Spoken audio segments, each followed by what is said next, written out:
আসসালামু আলাইকুম। আমি গত পরশুদিন মালয়েশিয়াতে এসেছি 2 দিন আগে।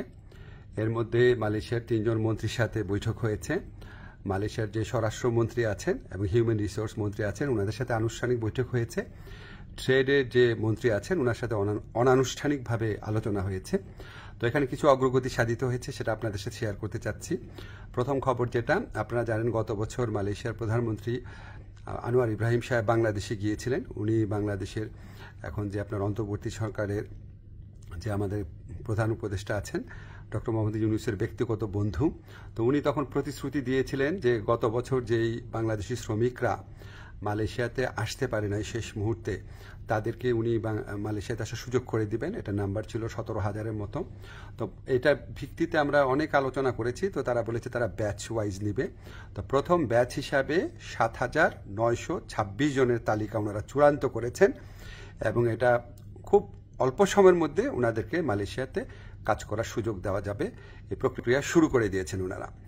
সেকেন্ড যে নিউজটা, ভবিষ্যৎ কর্মসংস্থানের ক্ষেত্রে আমরা বিভিন্ন সূত্রে জেনেছি আগামী কয়েক মাসে মালয়েশিয়া 1 থেকে 1.5 লক্ষ বিদেশি শ্রমিক নিতে পারে। তো আমাদেরকে মালয়েশিয়ার যে ইন্টেরিয়র হিউম্যান রিসোর্স মিনিস্টার আছে উনি আশ্বস্ত করেছেন লোক দেওয়ার ক্ষেত্রে বাংলাদেশকে সর্বোচ্চ অগ্রাধিকার দেওয়া হবে। বাংলাদেশ থেকে সবচেয়ে বেশি লোক নেবেন ওনারা, এটুকু আশ্বাস আমরা পেয়েছি। তো আমরা অনুরোধ করেছিলাম বাংলাদেশে যারা রিক্রুটিং এজেন্ট আছে তাদের সবার জন্য যেন উন্মুক্ত করে দেওয়া হয়, যাতে সবাই লোক পাঠানোর সুযোগ নিতে পারে। এটা আমরা অনেক ভালোভাবে বুঝিয়ে বলেছি। তো ওনারা বলেছেন ওনারা এটা ভালোভাবে বিবেচনা করে দেখবেন, আমাদেরকে অচিরেই ওনারা এই ব্যাপারে সিদ্ধান্ত জানাবেন। তো আমাদের একটা বড় অগ্রগতি যেটা হয়েছে, আমি মালয়েশিয়ার যে ইন্টেরিয়র মিনিস্টার আছে ওনাকে রিকোয়েস্ট করেছিলাম, আমাদের শ্রমিকরা মাল্টিপল ভিসা পায় না, সিঙ্গেল এন্ট্রি পায়, অন্য দেশের শ্রমিকরা পায় মাল্টিপল এন্ট্রি। তো এটা নিয়ে বেশ কিছুক্ষণ কথা হয়েছে। উনি আমাদেরকে শুধু প্রতিশ্রুতি দেন নাই, ওনার সাথে যারা কর্মকর্তারা ছিল তাদেরকে এই ব্যাপারে দ্রুত পদক্ষেপ নেওয়ার জন্য নির্দেশ দিয়েছেন। আর আমি বলেছি যে মালয়েশিয়ার যারা ইরেগুলার হয়ে গেছেন, যে শ্রমিক ভাইরা আছেন তাদেরকে রেগুলারাইজ করা বা বৈধ করা যায় কিনা। তো ওনারা বলেছেন ওনারা মাঝে মাঝে এটা করেন, আর গত বছর করেছেন। আর ওনারা বলেছেন যে যাদের পাসপোর্ট এক্সপায়ার্ড হয়ে যায়, ভিসা এক্সপায়ার্ড হয়ে যায়, তাদের ক্ষেত্রে এটা হয়তো করা সম্ভব হবে না। তখন আমি বলেছি দেখেন অনেক সময় আছে যে মালিকের গাফলতির কারণে বা মালিকের ত্রুটির কারণে এটা হয়, তো সেগুলি আলাদাভাবে বিবেচনা করা যায় কিনা। ওনারা প্রতিশ্রুতি দিয়েছেন ওনারা এটা বিবেচনা করে দেখবেন।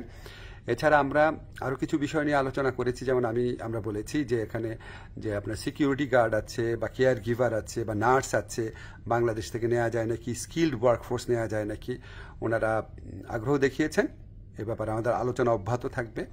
তো আমরা মোটামুটি আশাবাদী এবং আমরা মনে করি যে এই যে এতটা ফলপ্রসূ একটা আলোচনা হলো, সেটা আমাদের প্রধান উপদেষ্টার অবশ্যই উনার বন্ধুত্ব, উনার গাইডেন্স আছে, উনার যে বন্ধুত্ব আছে মালয়েশিয়ার প্রধানমন্ত্রীর সাথে, উনার যে গাইডেন্স আছে আমাদের প্রতি আপনাদেরকে জানাচ্ছি।